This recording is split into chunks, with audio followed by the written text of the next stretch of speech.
నమస్తే, welcome to HMTV digital. HYDRAA ఈ వ్యవస్థ వచ్చిన దగ్గర నుంచి కూడా చాలా మంది భయపడుతున్నారు. అదేవిధంగా సీఎం రేవంత్ రెడ్డి మంచి నిర్ణయం తీసుకున్నారంటూ కూడా ప్రశంసించేవారు ఉన్నారు. అక్రమ నిర్మాణాల తొలగింపుతో చెరువులు, శిఖం భూములు కాపాడుతున్నారంటూ సామాన్య ప్రజానికం ఆనందం వ్యక్తం చేస్తున్నారు. హైదరాబాద్లో ఏమాత్రం వర్షం కురిసినా రోడ్లపైకి నీళ్లు వచ్చి చేరుతున్నాయంటూ అడుగు పెట్టి తీయలేని పరిస్థితి నెలకొంది.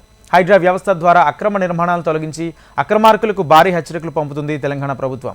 భూమి కొనుగోలు చేయాలన్నా, ఇంటిని కొనుగోలు చేయాలన్నా ప్రభుత్వం అనుమతి తప్పనిసరి.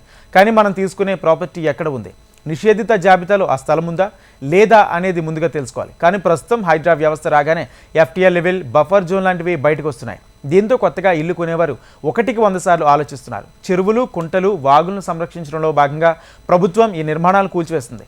హైదరాబాద్ మున్సిపల్ పరిపాలనలో కీలక మార్పులు చేస్తూ ఇటీవల రేవంత్ రెడ్డి సర్కార్ హైడ్రాకు మరిన్ని అధికారాలను కట్టబెట్టింది.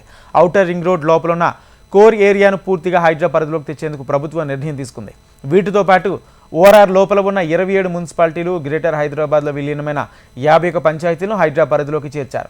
అయితే హైడ్రా వ్యవస్థ కారణంగా హైదరాబాద్లో రియల్ ఎస్టేట్ భారీగా తగ్గిపోయిందని కొన్ని సర్వేలు చెప్తున్నాయి.